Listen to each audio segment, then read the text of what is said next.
नमस्कार। आज हम जानेंगे दोष क्षीणता के लक्षण। हमने सबसे पहले जाना दोष क्या है।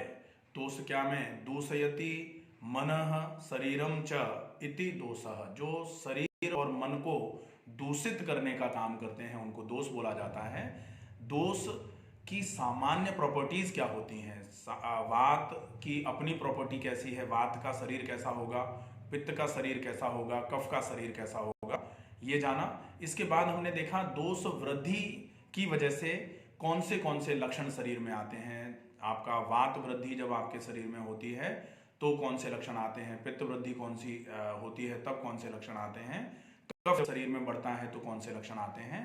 आज हम जानेंगे कि जब शरीर में दोष कम हो, वात पित्त और कफ जब क्षीण होना चालू हो जाएं, जब कमजोर पड़ना चालू हो जाएं, तो शरीर में किस प्रकार के लक्षण आते हैं। हमने देखा कि दोष क्या है, दोष क्या है के बाद दोष में जब सामंजस्यता बिगड़ती है तो शरीर में रोग आते हैं।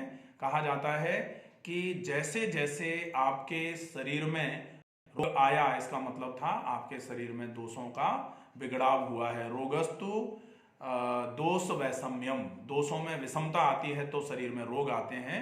और जैसे जैसे दोष साम्य आरोग्यता, दोष जैसे जैसे सम होना चालू होते हैं आपका शरीर निरोग होना चालू हो जाता है। अब ये जो रोगस्तु दोष वैषम्यम की दोषों में विषमता कैसे आई, जब दोष बढ़े तब विषमता आई, और अब दोष जब कम हो रहे हैं, हमने देख लिया कि दोष के बढ़ने से शरीर में कौन से लक्षण आते हैं। अब आज बारी है दोष जब कम पड़ता है, जब वात कम हो रहा है तो शरीर में कौन सा लक्षण आएगा, जब पित्त कम हो रहा है तो शरीर में कौन सा लक्षण आएगा, और जब कफ कम हो रहा है तो शरीर में कौन सा लक्षण आएगा। हम देखते हैं वात की कमी में शरीर में कौन से लक्षण आते हैं। तो वात की कमी के लिए एक बहुत अच्छा श्लोक लिखा गया। वात क्षीणता जब शरीर में होती है तो किस तरीके के चेंजेस आना चालू हो जाते हैं। मंद चेष्टता, अल्प वाक्यम, अल्प हर्षो, मूढ़ संज्ञता च, मतलब मंद चेष्टता, शारीरिक चेष्टाओं में कमी होना चालू हो जाएगी। जैसे जैसे आपके शरीर में वात की कमी आएगी, शारीरिक क्षमताओं में, शारीरिक चेष्टाओं में कमी होना चालू हो जाती है, शरीर लिथार्जिक फील करना चालू कर देता है। अल्प वाक्यम, अल्प वाक्यम का मतलब होता है कि आपके भाषण की क्षमता, बोलने की क्षमता जो है वो धीरे धीरे करके कम होना चालू हो जाती है, और आपको लगता है ठीक है छोड़ो क्या बोलें, क्या बोला जाए। तो वात जब जब कम होना चालू होता है तो फिर ये आपके समस्या आना चालू हो जाती है। वात जब कम होता है तो आपके शरीर में मूवमेंट्स में भी कमी आना चालू हो जाती है। शरीर जो है वो धीरे धीरे करके मूवमेंट स्थिर होना चालू हो जाता है शरीर। और इसके बाद अल्प हर्षो, अल्प हर्षों का मतलब है हर्ष जो है, जो आपकी हैप्पीनेस की फीलिंग है वो कम होना चालू हो जाती है। इसका मतलब भी शरीर में वात की कमी आना चालू हो रही है। और कहा जाता है मूढ़ संज्ञता। मूढ़ संज्ञता का मतलब होता है धीरे धीरे करके बुद्धि जो है वो मंद होना चालू हो जाती है। बुद्धि का मंद होना या संज्ञा का नाश होना, संज्ञान जो होता है वो धीरे धीरे करके कम होना चालू होता है। तो याददाश्त भी धीरे धीरे करके वात की कमी में कमजोर पड़ना चालू हो जाती है। ये होते हैं वात क्षीणता के लक्षण। जब जब वात शरीर में कम होगा तो आपके शरीर में ये सारे लक्षण आना चालू हो जाएंगे। अब हम देखते हैं कि अगर किसी के शरीर में पित्त की कमी हो रही है, पित्त की कमी में शरीर में कौन से लक्षण आएंगे। एक तो पित्त की वृद्धि हमने देखी कि जब शरीर में पित्त बढ़ रहा होता है तो शरीर में क्या परिवर्तन आ रहे होते हैं। अब है पित्त जब कम हो रहा होगा शरीर में तो शरीर में किस तरीके के परिवर्तन आना चालू होंगे, तो हमें किस तरीके से उन परिवर्तनों को नॉर्मल करना है, ये हम वात पित्त कफ का पूरे प्रकारों के साथ जो वीडियो बनाएंगे उसमें सारा आ जाएगा। तो अब देखते हैं हम पित्त की कमी का लक्षण। पित्त की कमी के लिए भी बहुत अच्छा श्लोक एक बोला गया, पित्त क्षय मंदोष्माग्निता। जो पित्त जब क्षय होता है तो अग्नि जो है, ऊष्मता जो है वो कम होना, मंद होना चालू, मंदोष्माग्निता जो मंद होना चालू होती है ऊष्माग्नि धीरे धीरे करके।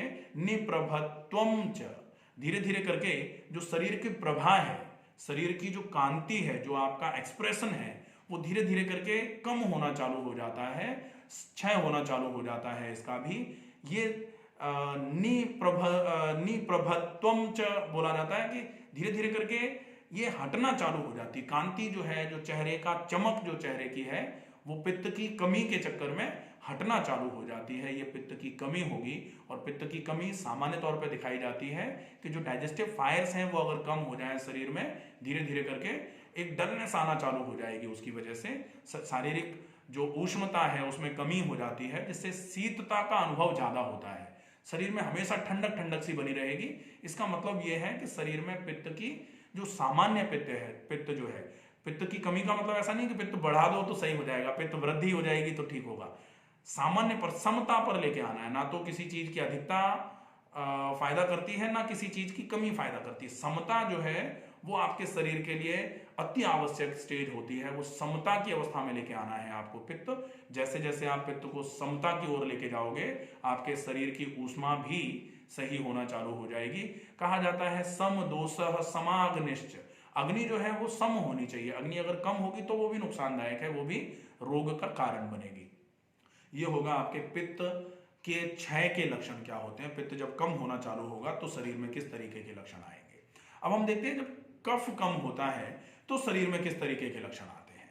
जैसे जैसे शरीर में कफ की कमी आना, कफ क्षीणता आना चालू होगी, तब शरीर में किस तरीके के लक्षण आएंगे हम देखते हैं। श्लेष्म क्षय, श्लेष्म क्षय का मतलब जब कफ कमजोर पड़ता है तो क्या क्या होता है। रूक्षता, रूक्षता का मतलब रूखापन आना चालू हो जाता है, ड्राइनेस आना चालू हो जाती है, क्योंकि कफ चिकनाई पहुंचाने का काम करता है। कफ शरीर में स्किन पर, आपके म्यूकोसल मेम्ब्रेन्स पर बिल्कुल चिकनाई का आभास जो है वो कफ की वजह से ही होता है।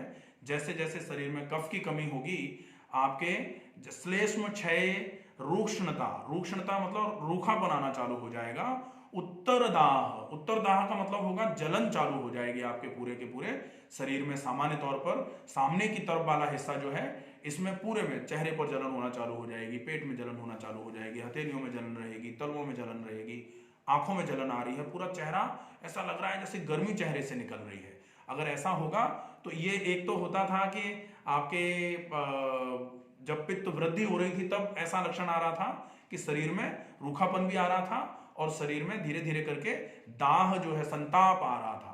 लेकिन यहां क्या हो रहा है कि यहां आपका जो रूक्षणता आएगी, ड्राइनेस आएगी और साथ में उत्तर दाह आएगा, जलन पैदा होना चालू हो जाएगी कफ की कमी के चक्कर में। और इसके साथ चलेगा आमाशयेतर श्लेष्मा शून्यता, जो आपके आमाशय के अलावा जितनी भी म्यूकोसल मेम्ब्रेन्स हैं इन सबको रूखा करना चालू कर देगा। ये शून्य चालू होना चालू हो जाएंगी। जो श्लेष्म है, जो कफ है, वो वहां से हट करके धीरे धीरे करके ड्राइनेस लाना चालू कर देगा। आमाशय में ड्राइनेस ज्यादा नहीं आएगी कफ की कमी के चक्कर में।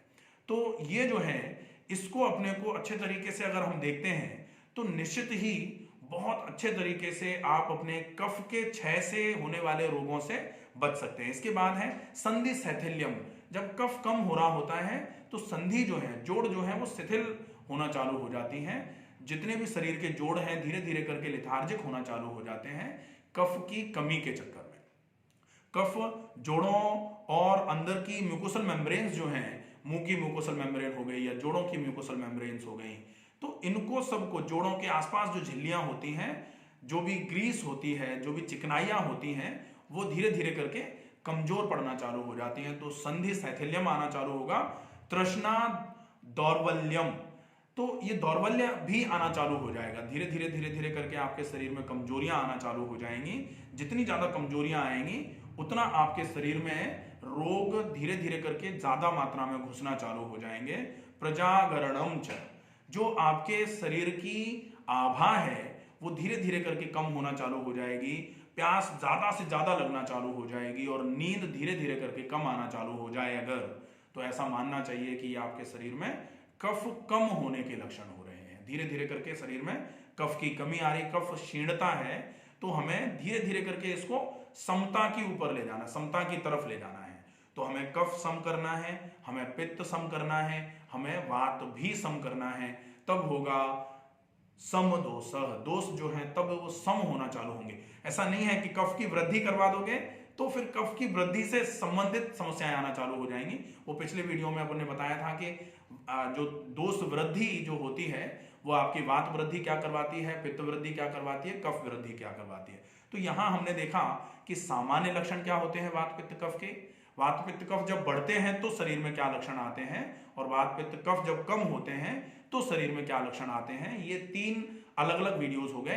अब जो नेक्स्ट वीडियो आएगा उसमें आपके वात के 5 प्रकार, उन 5 प्रकारों के शरीर में स्थान, उन स्थानों पर उन वातों का कुपित होने की वजह से, ज्यादा या कम होने की वजह से होने वाला रोग और उस रोग का निदान, ये एक वीडियो रहेगा वात का, एक पित्त का और एक कफ का। 3 वीडियोस प्लस और होने वाले हैं। तो ये त्रिदोष फिर आपका पूरा हो जाएगा। अगर इससे संबंधित कोई भी चीज समझ में नहीं आती है तो कमेंट बॉक्स में लिख करके आप पूछ सकते हैं, आपके प्रश्न का समाधान जरूर किया जाएगा। आशा है वीडियो में बताई गई बातें आपको समझ में आ रही हैं। और ये अलग अलग पार्ट्स में बनाने का सिर्फ एक ही मतलब है कि आप चीजों को अच्छे तरीके से समझ लें, ताकि आप अपने रोग के बारे में और आप अपनों के रोग के बारे में थोड़ा बहुत अंदाजा लगाना चालू कर दें, ताकि उस हिसाब से हम चीजों को सही समझ के सही तरीके से फॉलो करेंगे रूटीन को, तो रोग जड़ से खत्म होना चालू हो जाएगा। ठीक है, तो स्वस्थ रहिए, सुरक्षित रहिए, अपना ध्यान रखिए, अपनों का ध्यान रखिए। नमस्कार।